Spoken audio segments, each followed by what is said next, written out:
او نوجوانانو دې یاد لرئ دا بیهوده لوبې مه کوئ که هغه تاش دی او که لډو دی او زه ډېر افسوس سره ویم ډېر تعجب سره ویم پرون بله ورځ ماته یو کس ویله ویل دلته هلکان دي ویله او هغې تاش کوي ټوله ورځ او ټوله شپه په دې روژه کې او وایي چې دا مباح کار دی خیر دی دا مباح کار دی عامه یوه لوبه ده موږ پې څه جواري خو نه کوو ما له واوه هغه خبره مشهوره ده وایي ګډون په چیچلو باندې شروع وکړه اوس عام فساق فجار چې کم په دغه ګیمونو کې مبتلا دي دا مفتیان شول ګناه کوي ځان فتوا هم په خپله باندې ورکوي تا کوم ځای نه ډګري اخیستلې ده کوم ځای نه تا سند اخیستلی دی ته خو د مانځه په ترجمه نه پوهېږي او ځانله فتوا ورکوي مباح شی دی لکه څنګه چې نسواریان هغې ځانله فتوا ورکوي یاره نسوار مباح شی دی او ولې پلاني موري صاحب ویلي وایي هغې څه کوئ چې هغې کوي دا دې نه کوي دا دې فتوا له ورکړي زه هغه خو بیا مولیا او ملا فتوا ورکړې ده دې کې خو د ملا فتوا هم نشته په دې کې د دې مفتي اعظم صاحب د دې تاش او د لډو والا د خپله فتوا ده دې ځان له فتوا ورکوي چې او تاش او لډو خیر دی مباح شی دی لا حول ولا قوة الا بالله نن عام خلک هم مفتیان شول عام خلک هم مفتیان شول ګناه کوه خیر دی دا جایز د مباح کار دی بیا به سبا له بله فتوا هم ورکې شراب څکه خیر دی سړي طبیعت پې برابریږي سړي طبیعت پې برابریږي خیر دی دا هم جایز ده سود کوه خیر دی دواړه جانبین راضي دي زنا کوه خیر دی دواړه جانبین راضي دي بیا به دا فتوې هم ورکې تا نه د فتوې اختیار چا درکړی دی چې د فتوې لګې نو موږ وګورو ډېر خلک ای په رمضان کې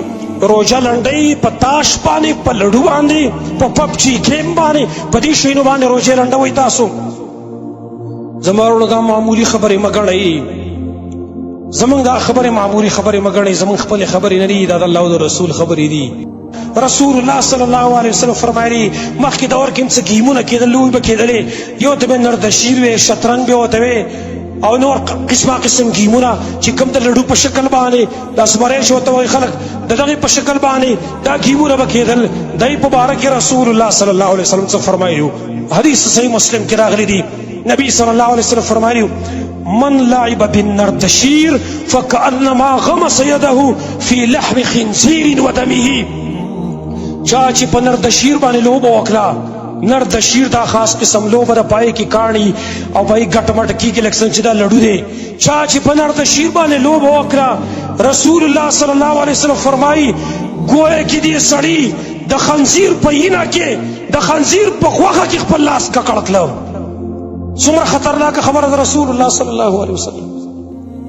زما وروڼو خپل رمضان خپل روژې په دې شیانو باندې مزه یې کوئ الله فرمایي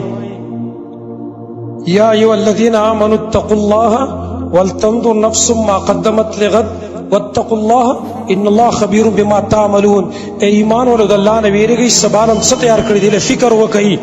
الله خبردار دی په هغه عملونو چې تاسې کوئ وروسته جمله کې څه وي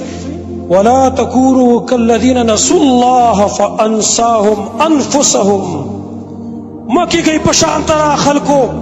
چې الله یې هېر کړی الله دې خپل ځانونه مې هېر کړه هسې نه زما وروڼو چې زموږ نه خپل الله خپل ځانونه هېر کړي واقع زما نه هېر کړي هم دي موږ ته د خپلې فایدې او د خپل نقصان پته هم نشته دی زما پیده په څه کې ده زما نقصان په څه کې دی تاسو غواړئ یو سړی وکړي چې پبجي کې ما ټوله شپه وکړو په دې کې ما ته څومره نیکۍ میلاو شوې څومره روپۍ میلاو شوې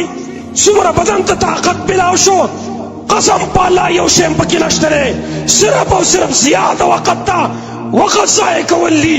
مال ضایع کول دي اخلاق خرابول دي او خپل الله خفه کول دي صرف او صرف دغه شی پکې نور پکې څه نشته دی